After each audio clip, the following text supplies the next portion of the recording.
Hi guys! Welcome to Jekotech TV!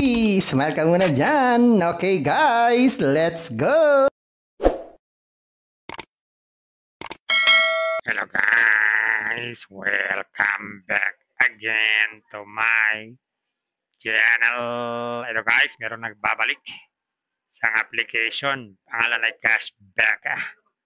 Pwede na tayo kumita sa mga baka everyday at pag-video everyday. Alamin natin kung ito yung dating Cashback o iba naman to. Pero bago yan, baka naman di ko pa kayo friend sa YouTube. Please click the subscribe button and also the bell button para naman ma-notify ko kayo kung meron akong bagong video. And also share and like sa mga mahilig sa baka, sa cash. At sa mga nandyan na gusto magsuri, pwede rin mag-register, magsuri. Maganda kaya marami nagsusuri sa sari-saring application na lumalabas minuto sa ating internet world. Again, dito commercial, dito promotion, dito advertisement. Sadya lamang sinusuri natin ang sari-saring application, platform, games na lumalabas minuto sa ating internet world. Kaya, let's go na! And guys, ito yung kanilang registration form. Simple lang. Maglagay lang ng cellphone number, password, tapos ulitin ang password. Ganun lang kasimple. Gawin natin. Yan, ganyan lang. Click natin tong register. So dito nga guys, wala silang binibigay na libre. Ang balance natin ay 0.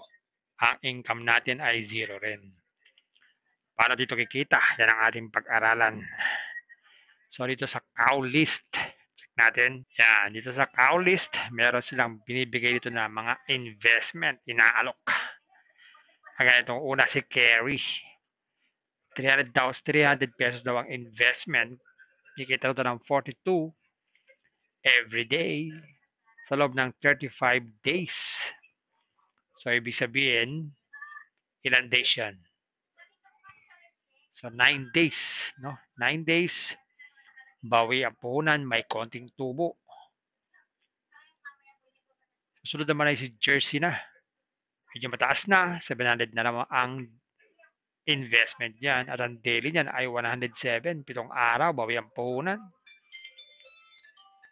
Sunod naman ay si Shorthorn. 150 naman po ang investment niyan. 250 naman po ang everyday. So, ibig sabihin, ilang days yan? 6 days naman bago mapawi ang puhunan. Ba, bilis na. Pag naman Holstein, 3 naman po ang presyo niyan. 581 naman ang daily niyan. Gagawin lang, pag nakapili dyan, click lang tong buy. Tapos sabi dito, are you sure you want to buy this milk shorthorn? Confirm. Sabi, your sufficient balance is low. So, kailangan pa dito mag-recharge muna. Yan. So, click natin tong recharge. Sabi dito, verify now my account. Maglalagay pa tayo account dito. Ilagay na naman ito yung ating account. Verify. Dito na account. Gateway, GCash. Mag-login tayo sa ating GCash. Yan, click natin tong next. Yan, scan tong QR code. Mag-transfer ng fund. Ayun. Meron na tayong investment. Pwede na tayong mag-invest. Meron na tayong balanse. Ayan, check naman natin yung withdrawal. Yan ang mahalaga, yung withdrawal. Yan, lagyan muna natin ating GCash name dito. Tapos gateway, GCash na naman. Tapos GCash number. Yan, ganyan lang kasimple. Click natin save and change.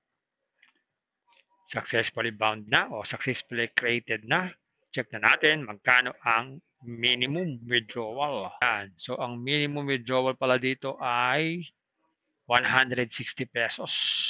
Tapos, babawasan pa ng 8%. Ang maximum ay 25K. So, meron sila dito rin na withdrawal account, recharge record, withdrawal record, promo record, at pwede tayo mag-download ng app para pa tayo ay madaling makapag-login. Ganun lang kasimple. Ayan guys, nakita natin itong cashback. Ibang cashback naman pala ito. Hindi ito yung kagaya ng dati. Guys, pwede nga tayong kumita sa mga baka, pero kailangan mag-invest. Investment na naman guys, kaya muling paalala, bago mag-invest, think twice, mag-search, magtanong-tanong bago mag-invest, and Invest at your own risk. Invest what you can afford to lose. Yun lang po, sobrang pera ang ating invest. Huwag natin pakabuhay ang pamilya bigas ng ulang pan-tuition fee. At lalo-lalo na, huwag po kayo mangungutang. At sa pampalalang ganito mga application, minsan tumatagal, pero minsan sandaling-sandali lamang.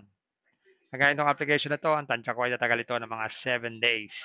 Pag sumobra dyan, swerte na tayo. At kung wala tayong pang-invest, at kung wala tayong pang-invest, at kung wala tayong pang-invest, kung may free, sa free na lang muna tayo. Kung may free, sa free na lang muna tayo. At sa pampalala, ang ganito mga application, minsan tumatagal, pero minsan sandaling-sandali lamang. Kaya maging maingat sa ating pag-invest. Paring paalala, sabi po sa 1 Timothy chapter 6 verse 10, for the love of money is a root of all kinds of evils, is true this craving that some have wandered away from the faith and pierced themselves with many pangs. Totoo po ito. Ang pera naman ay hindi masama. Yan ang ginagamit natin sa pang-araw-araw natin buhay, pambili ng bigas, ulam, sapatos at iba pa. Pero ang babala dito ay yung pag-ibig sa pera. Pag tayo po umibig na sa pera, maaari tayong makagawa ng sari-saring kasamaan. Yan po ang kinauugataan, yung ating pag-ibig sa pera. Kaya ito po ay isang babala. Dahil ang ating ibang mga kasama natin ay nawala na sa pananampalataya, mas pinili nilang ibigin ang pera. Hindi na natin alam kung nasaan sila. Kaya pinag-iingat po tayo dito. Mag-iingat po tayo sa pag-ibig sa pera. Bye-bye. Ingat lang sa pag-invest. Bye. Hi guys! Welcome to Jekotech TV! Smile ka muna dyan! Okay guys, let's go! Kung may free, sa free na lang muna tayo. Kung may free, sa free na lang muna tayo. At sa pampalala, ang ganito mga application, minsan tumatagal, pero minsan sandaling-sandali lamang. Kaya maging maingat sa ating pag-invest. Paring paalala, sabi po sa 1 Timothy chapter 6 verse 10, for the love of money is a root of all kinds of evils, is true this craving that some have wandered away from the faith and pierced themselves with many pangs. Totoo po ito. Ang pera naman ay hindi masama. Yan ang ginagamit natin sa pang-araw-araw natin buhay, pambili ng bigas, ulam, sapatos at iba pa. Pero ang babala dito ay yung pag-ibig sa pera. Pag tayo po umibig na sa pera, maaari tayong makagawa ng sari-saring kasamaan. Yan po ang kinauugataan, yung ating pag-ibig sa pera. Kaya ito po ay isang babala. Dahil ang ating ibang mga kasama natin ay nawala na sa pananampalataya, mas pinili nilang ibigin ang pera. Hindi na natin alam kung nasaan sila. Kaya pinag-iingat po tayo dito. Mag-iingat po tayo sa pag-ibig sa pera. Bye-bye. Ingat lang sa pag-invest. Bye. Kung may free, sa free na lang muna tayo. Kung may free, sa free na lang muna tayo. At sa pampalala, ang ganito mga application, minsan tumatagal, pero minsan sandaling-sandali lamang. Kaya maging maingat sa ating pag-invest. Paring paalala, sabi po sa 1 Timothy chapter 6 verse 10, for the love of money is a root of all kinds of evils, is true this craving that some have wandered away from the faith and pierced themselves with many pangs. Totoo po ito. Ang pera naman ay hindi masama. Yan ang ginagamit natin sa pang-araw-araw natin buhay, pambili ng bigas, ulam, sapatos at iba pa. Pero ang babala dito ay yung pag-ibig sa pera. Pag tayo po umibig na sa pera, maaari tayong makagawa ng sari-saring kasamaan. Yan po ang kinauugataan, yung ating pag-ibig sa pera. Kaya ito po ay isang babala. Dahil ang ating ibang mga kasama natin ay nawala na sa pananampalataya, mas pinili nilang ibigin ang pera. Hindi na natin alam kung nasaan sila. Kaya pinag-iingat po tayo dito.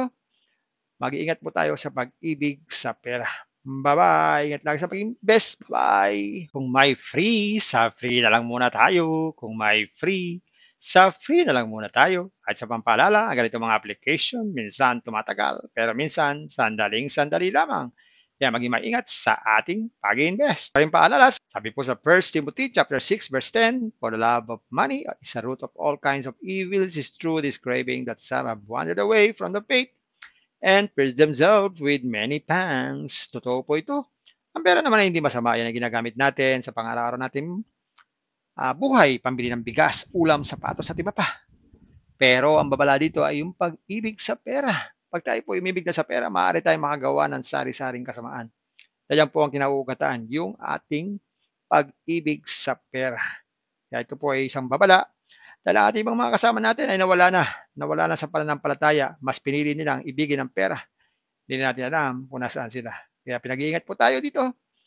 Mag-iingat po tayo sa pag-ibig sa pera.